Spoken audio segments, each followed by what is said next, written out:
Welcome back to What the Gut. Hey, mamas. I'm happy to have you tuning in here today.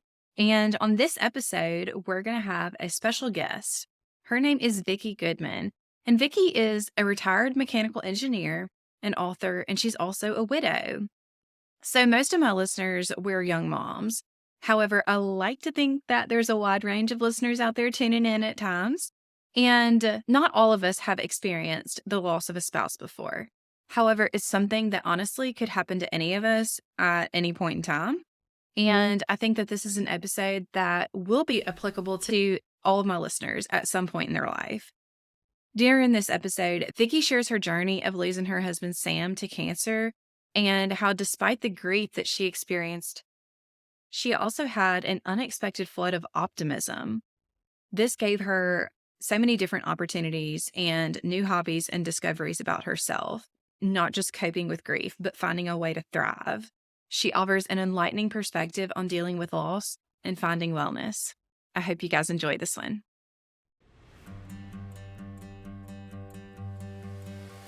You're listening to the What the Gut podcast, where busy moms can come for a holistic approach to health and vitality. I'm Allison, your host, a holistic health and wellness coach. In this space, we'll dive into the intricacies of achieving holistic wellness while balancing the demands of daily life as a busy mom. What the Gut is your haven for navigating the challenges that come with juggling numerous tasks while aiming for a healthier, more balanced life. Join me as we uncover practical solutions to common health hurdles, from managing fatigue to understanding all things gut health.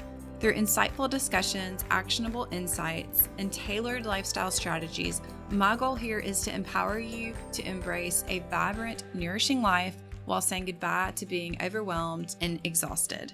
So if you're ready to embark on this transformative journey towards holistic well-being, hit that subscribe button. Get ready to discover the secrets to thriving in motherhood while nurturing your overall wellness. A quick reminder, everything discussed here is for educational and empowering purposes only and is not intended for personalized medical advice. Consult your personal healthcare provider for personalized medical advice. Welcome to What the Gut, where we create our own path to holistic health, one episode at a time.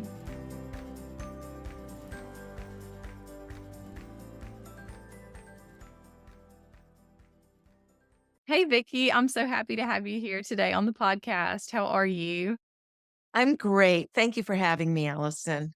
Yes. So, my name is Vicki Paris Goodman, and I am the author of a book called To Sam with Love, a surviving spouse's story of inspired grief. And I know, Allison, this isn't a topic that's really usual for this podcast, but we're going to tie it in and make it relevant to your listeners. I am a retired mechanical engineer. I lived my whole life really in Southern California before moving for retirement with my husband, Sam, to Prescott, Arizona. Sam is now deceased, and we'll talk about that. That's why I wrote the book. I'm also a semi professional violinist and singer, and I reviewed theater in Long Beach, California for a local paper for over 20 years. So, I've dabbled in a bunch of different things. You mentioned that your husband, Sam, was deceased and that you've write this book. I would love to know a little bit more about that. What prompted you to write this book? Yeah, it's an interesting story. We got a terminal cancer diagnosis for Sam soon after we moved into our new house in Prescott, just a few months after moving to Arizona. And I did a lot of my grieving then. He lived another 2 years. And then after he passed, some very interesting things started happening, some very strange coincidences at first, but after the 6th or 7th one, I started thinking, okay, something else is going on here. But the most striking thing that happened early on was that I was flooded with optimism, even on the day he died, which I thought, what is happening here? It was almost like a helping hand was coming from somewhere outside myself to guide me and lead me in a more positive direction. And at first, I thought about pushing it away because I thought, this is just unseemly at this point that I should be seeing this optimism coming my way. But then I thought, you know what? I took such good care of Sam and was so strong during our ordeal. If good things are trying to come my way, I'm going to allow them to. And not only optimism, for someone who isn't particularly optimistic, I'm not pessimistic, I'm kind of middle of the road. So this optimism was not characteristic of my nature, but also opportunities to do interesting and fun things that I hadn't done before, like start singing. I also responded to an email that came from the local community theater. I thought, okay, I've reviewed theater for all those years, but I've never acted. Maybe I should try acting. I wound up going to the audition and getting the female lead in the play. And just all of these things that you'd never imagine would happen for someone so soon after losing the love of their life. So, about 2 years after Sam passed, with all these crazy, wonderful things happening, I thought this story could help others. And that's why I wrote the book, to tell the uplifting story of what happened to me after losing Sam. Yeah. And I think that although it's unlikely for most wives who are younger to lose their spouses, it's always a possibility.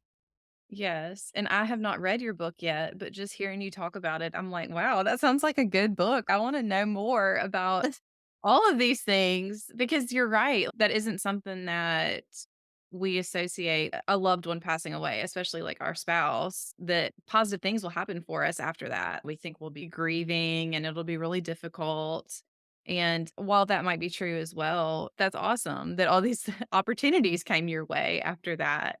That's so interesting. Well, what's really interesting about it too is I was raised in a very secular family. Nobody believed in God or an afterlife. And I had started to believe in a higher power even before Sam got his terminal cancer diagnosis, but I hadn't taken that very far. And, it was a very rudimentary belief at that point. And the things that happened after he passed really made me believe in God and an afterlife. I Yeah. tell all about that too in the book. The whole story is there. God does use everything for the good, and that gives me chills. That's just so awesome. It Awesome. really is. Yeah. Yeah. So I know that you kind of told me a little bit about your personal journey. How has all of that really influenced your approach to wellness? It's made a huge impact because I know so many, I'm older than you and most of your audience, I would imagine. I'm retired.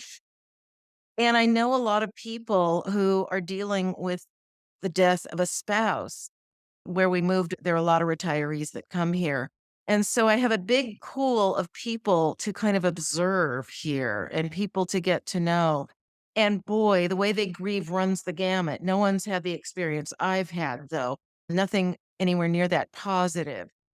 People deal with things well, but they're still sad and finding it hard to do certain things. I didn't have that experience, which is why my message resonates. And so I have noticed in the worst case scenario, people really rolling up into kind of a ball, figuratively speaking, and not emerging for months or in some cases, even years. And when I look at that, I say, what a shame that they wasted that portion of their life feeling guilty, feeling sad, not being able to do good things, fun things, things that will enrich their lives. So, the wellness tie in is that if I can get my message out there through the book and through some audio episodes that I'm going to offer to your listeners at the end of this interview, if I can get that out there, these people will find the wellness that they didn't even know they should try and seek at this point in their life after losing their spouse. Yeah. So, I think it has the potential. There's a lot of anxiety that comes up with wondering what now after you lose your spouse? What's life going to look like? And anxiety really affects the gut and everything else. I remember when we first got Sam's diagnosis, I was having pain in a kidney. I was getting migraine headaches almost daily. I thought, Vicki, if you don't get this under control, you're going to predecease your terminally ill husband. And I was serious. This was terrible. Well, this message and what I experienced can make people whole again and well. Yeah, that's awesome. I think there's so much power in hearing somebody else's story to wellness that really proves that they got to a point that they never thought they were capable of, and that other people can do the same. It's so possible, but just getting to that place that you never thought was possible is just an awesome thing to strive for. Vicky, what are some lessons that you've learned through navigating grief and finding resilience? There's some really good tips I can give for survivors.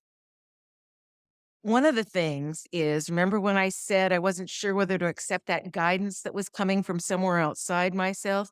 Be open to guidance if you feel it coming your way. In fact, just open yourself up and see what happens.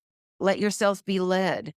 Be open to opportunities. It doesn't have to feel great to go out and socialize or sing or act or do any of the things that I did, or even maybe plan a trip, an exciting, adventurous trip somewhere. Sometimes we have to do something, just force ourselves to do that first thing in order to see that this is something maybe I'd like to do more of, and maybe I can do more of it. And the best thing I did was to strike a balance between activity and alone time. So I'm doing all these exciting things. And there were people who told me, Vicki, just keep yourself so busy you have no time to think or hurt or feel anything. And I ignored their advice. I instinctively knew that that was not the way to go. I knew I still had to process the loss. So I struck this balance between activity and alone time. The alone time being spent, I don't know, taking a walk, just sitting and being, maybe listening to some nice music, maybe even watching a movie on TV, but just being by myself doing something. And then the activity doing those fun things I talked about. And the balance really kept me whole and able to move forward so productively and quickly. Yeah. What do you think that Sam would say if he saw you now? Sam would be thrilled. In fact, I tell the most amazing story in the book about how I know he's still with me. It was confirmed. And I know he's here and I know he wants only the best for me. Yeah. No, that's awesome. So, how do you integrate mindfulness and gratitude into your daily life? And how do they impact you? You know, ever since Sam passed, along with that optimism, I felt nothing but gratitude. It became clear to me pretty early on that God has a plan for each of us, and that God's plan for me was not to live into my dotage, extreme old age with Sam, that I was meant to do something else. So the gratitude was for the years I did have with Sam. And now I'm grateful for the chance to do other things, knowing he's there with me, we'll be together again someday in the afterlife, and that he's cheering me on. I just Yeah. feel it. You have to be open to these things. I believe that. I can't prove it, but I believe that if you're open to these things, good things will come your way and you'll just know things instinctively. Yeah, for sure. That's a great way to look at it. It Mhm. really is. I just want to hear more, and I'd love to know a little bit more about what's in the book. Let me tell the story. I think the listeners will like this story. It's in the book, but about how I Yeah. know Sam's with me. So soon after he died, I went to bed one night, turned out the lights, and there was this smoky grayish white thing kind of in my view. And I thought, oh, maybe I've just never noticed it before. Maybe it's just sort of a manifestation of my eyes growing accustomed to the dark. But I thought, it's funny, I'd never noticed it before. And would come again the next night and maybe the night after that. And most of the time, it was so subtle, I wasn't even sure it was there. But by this time, I was looking for it after that first time. So I thought, oh, you're just imagining that it's there. But then it would show up more vivid and it was hard to ignore. And then a few months later, it changed to a neon yellow green instead of this smoky grayish white. And the fact that it changed color made me more sure I was actually seeing it, Yeah. and not just, you know, my eyes getting accustomed to the dark.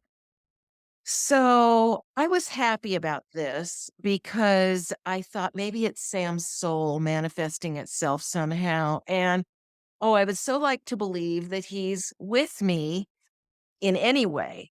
So this was the way. And, fine, I'll take it.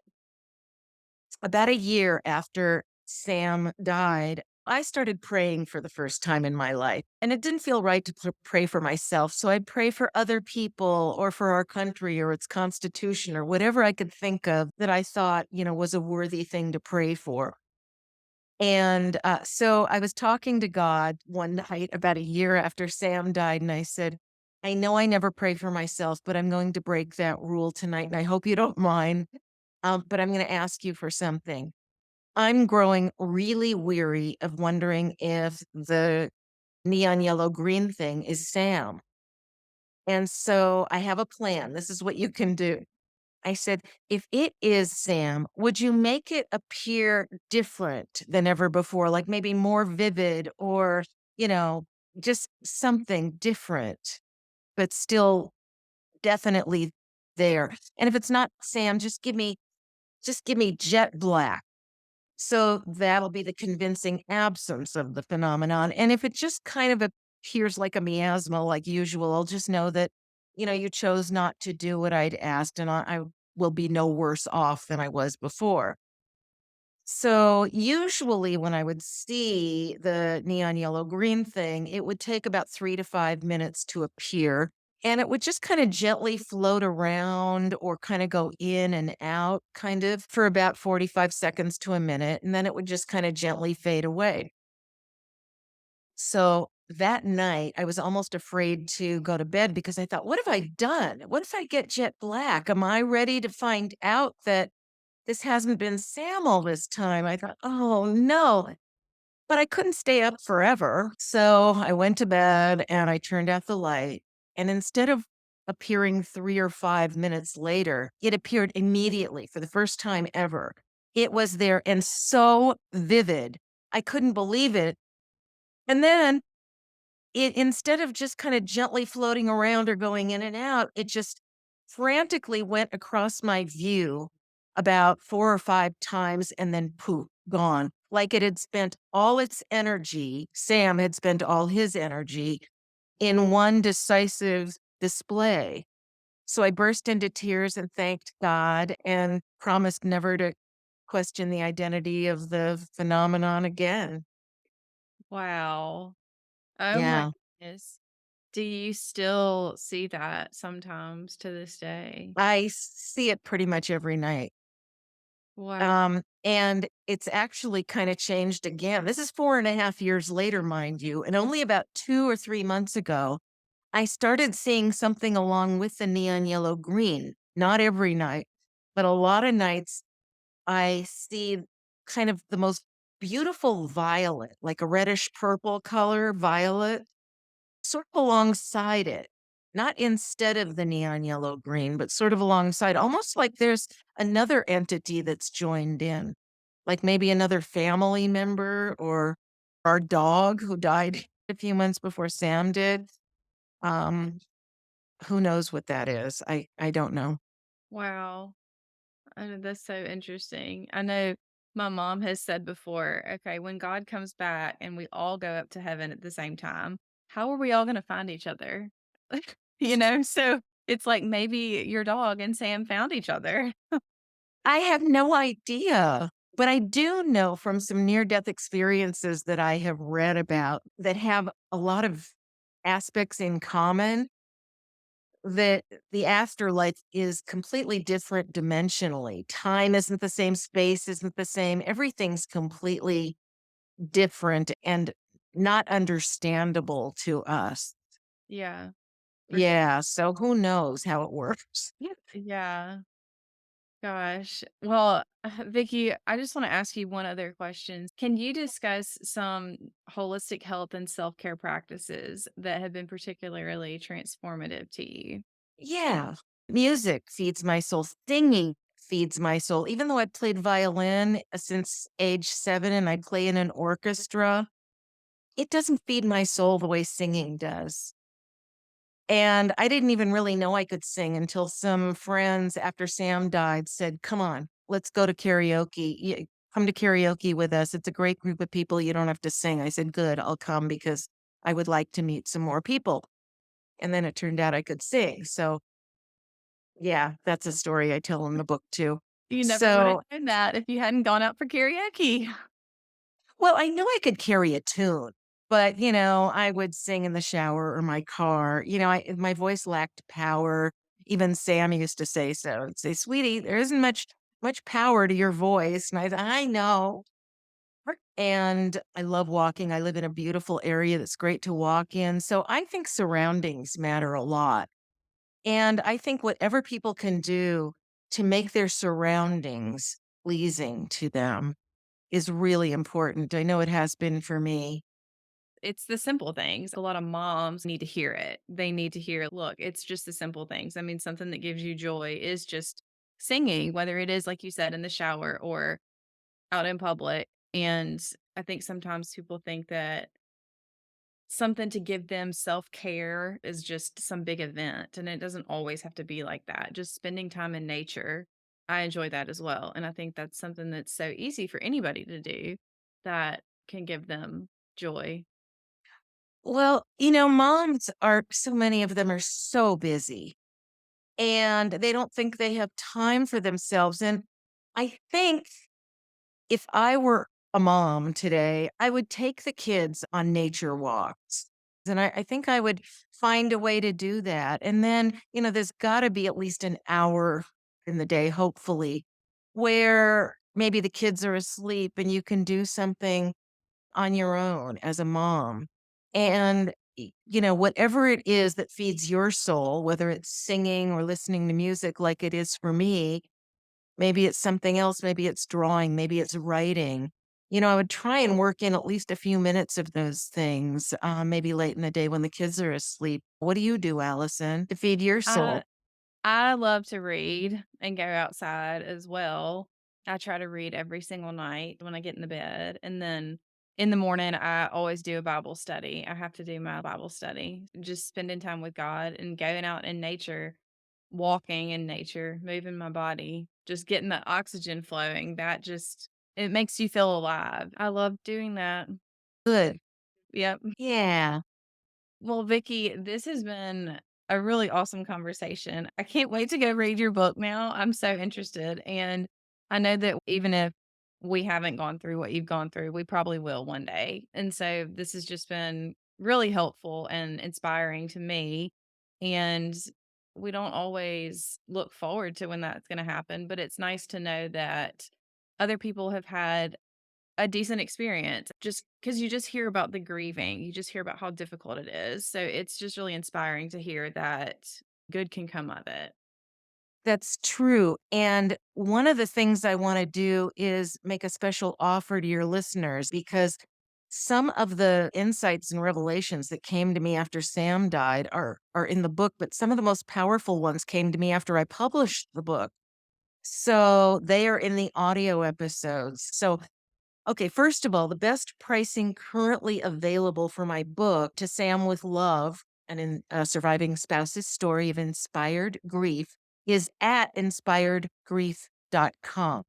So you can go there if you'd like to buy the book.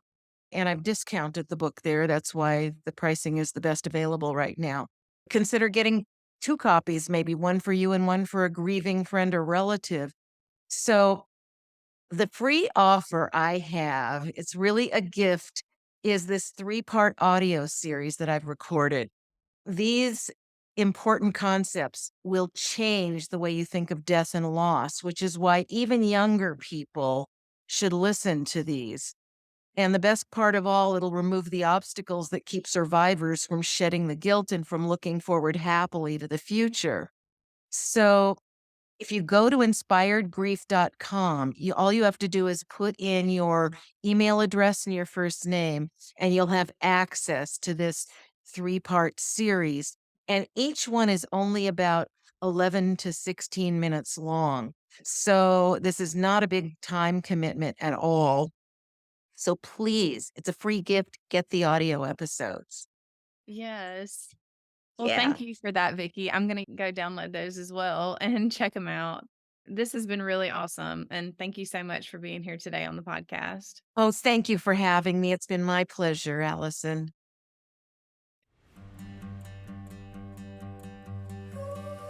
Thank you for being a part of my journey on What the Gut podcast. For a deeper dive into today's topics, head over to allisonandwellness.com/whatthegut or find the detailed show notes linked below. Hey, and don't miss out on future episodes. Hit that subscribe button, and if you love this one, please leave me a review. Let's keep the conversation going over on Instagram. Connect with me and stay updated and engaged with my awesome community. Plus, share these valuable insights with your tribe. They deserve to feel as amazing as you do. You can find me at Allison_and_wellness on Instagram. Your support means the world to me. I'm looking forward to our next awesome chat. But until then, stay curious, don't drink too much coffee, keep the vibrant energy flowing, and take care of your gut. Catch you real soon. Oh, and hey, if you're ready to dive deeper into personalized wellness, check out my one-on-one health coaching program at allisonandwellness.com. Let's make your journey to holistic health truly transformative.